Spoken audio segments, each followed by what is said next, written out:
मुक्तेश आप सबका हार्दिक अभिनंदन करता हूं। दोस्तों, अब हम जिस कुंडली के बारे में चर्चा कर रहे हैं वो श्री अमिताभ बच्चन जी की कुंडली है। अमिताभ जी की जो कुंडली है वो कुंभ लग्न की कुंडली है दोस्तों, और इसमें जो इनका लग्नेश है वो शनि है।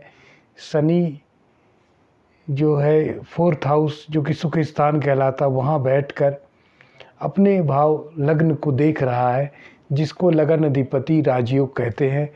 और ये इनकी क्षमता और इनका जो कार्य कौशल है उसका परिचायक है, और ये इनको काफ़ी अच्छे परिणाम देता है।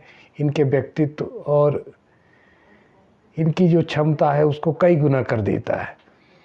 इसने इन्हें काफ़ी ऊंचाई दी, काफ़ी मेहनती बनाया। और इनकी कुंडली में दूसरी योग की चर्चा की जाए तो गज केसरी योग भी इनकी कुंडली बनता है। चंद्रमा से दशम में उच्च का गुरु गज केसरी योग का निर्माण करता है। इस योग ने भी इनको बुलंदियों तक पहुंचाया, सदी का महानायक बनाया, शत्रुहंता बनाया। इसके बाद इनका अमला योग है। अमला योग जो है चंद्रमा से दशम गुरु होने के कारण बनता है। अमला योग जिस व्यक्ति की कुंडली में होता है उसका नाम चांद सितारा जब तक रहता है तब तक उसकी कीर्ति भंग नहीं होती, उसको दुनिया याद रखती है। और ये वो इंसान है जिनको लोग बहुत समय तक याद रखेंगे। और ऐसे ही नहीं, ये सदी के महानायक बन गए। इसमें अमला योग का भी इनका रोल है। दूसरा, विपरीत राजयोग, चूँकि बुध अष्टमेश होकर अष्टम भाव में बैठकर विपरीत राजयोग बना दिया, तो ये इनको दीर्घायु बनाता है, काफ़ी ऊंचाई देता है।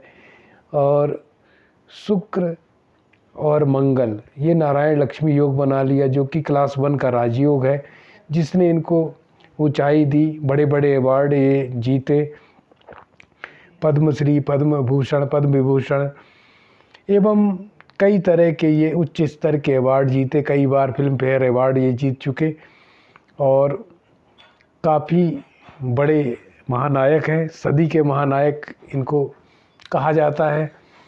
और अष्टम भाव में देखा जाए तो सूर्य बुध आदित्य योग भी बन रहा है, जो कि इनके मैनेजमेंट का परिचायक है। सूर्य इनका सप्तमेश है और पंचम भाव का अधिपति बुध है, और इस तरह से पंचमेश सप्तमेश की युति अष्टम में हो गई। तो ये भी इनका बहुत ही अच्छा राजयोग है। और इसके अलावा गुरु इनका उच्च राशि में बैठा हुआ है।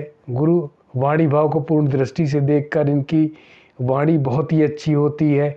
इनकी आवाज़ दुनिया में लोग गिने चुने ही लोग हैं जिनकी आवाज़ों की चर्चा की जाती है, उनमें से अमिताभ बच्चन जी का नाम सबसे ऊपर है।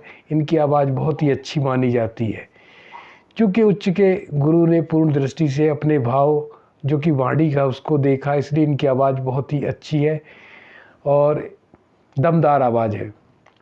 अष्टमेश बुध भी वाणी का चूँकि कारक होता है, इसने भी वाणी भाव को उच्च राशि में बैठकर देख लिया, तो ये भी वाणी इनकी मजबूत करता है और अच्छी दमदार आवाज़ इनकी होती है।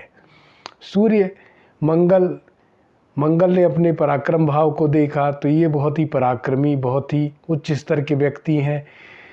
पराक्रम भाव को चंद्रमा भी देखता है, जो इनको पराक्रमी बनाता है। काफ़ी अच्छा इनका पराक्रम होता है, काफ़ी धैर्य होता है। इस तरह से अमिताभ जी की जो कुंडली है वो बहुत ही अच्छी कुंडली है। गुरु भी इनका आप अगर देखें तो बहुत ही अच्छी सिचुएशन में है, क्योंकि गुरु जहाँ बैठता है वहाँ ख़त्म करता है। तो ये रोग भाव में बैठकर इनके रोग को ख़त्म किया, इनको दीर्घायु बनाता है। शनि जहाँ बैठता है वहाँ बढ़ाता है, तो इनकी लोकप्रियता में वृद्धि कर दिया, इनके सुखों में वृद्धि किया। और शनि की दृष्टि जहाँ पड़ती है वो खराब होती है, तो शनि की दृष्टि इनके शत्रु भाव पर है, तो इसने शत्रुओं की संख्या घटाई, इनकी लोकप्रियता में इजाफा किया और ये काफ़ी ऊंचाई इन्होंने हासिल की और बड़ी सी बड़ी चीज़ इन्होंने पाई। और इस समय भी इनकी शुक्र की महादशा चलती है। शुक्र इनका नीच भंग राजयोग बनाता है, क्योंकि शुक्र अष्टम भाव में नीच राशि में बैठा हुआ है। इसका जो उच्चनाथ है गुरु, वो चंद्रमा से केंद्र में बैठकर नीच भंग राजयोग बनाता है, जो कि इनको लोकप्रियता और कला जगत में काफ़ी ऊंचाई देता है।